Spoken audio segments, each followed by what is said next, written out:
Welcome to the Rim Break Rodeo. We hope this video helps. In this video, I will explain how to make delicious curry ground beef.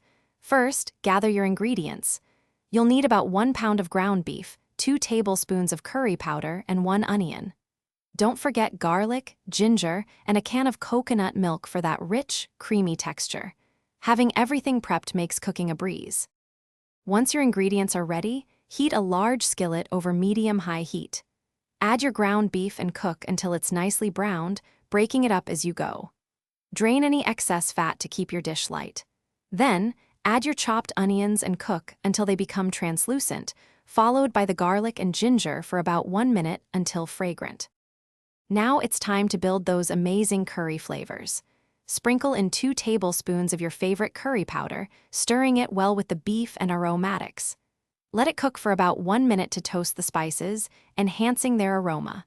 Then, pour in 1 can of creamy coconut milk and bring the mixture to a gentle simmer. Let it cook for 10 to 15 minutes.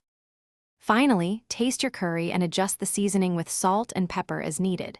If you like, stir in some fresh cilantro for a burst of freshness. Serve your delicious curry ground beef hot over fluffy rice, with warm naan bread, or even alongside some steamed vegetables. It's a simple, flavorful meal that's perfect for any night. Thanks for watching. Consider subscribing if we helped you.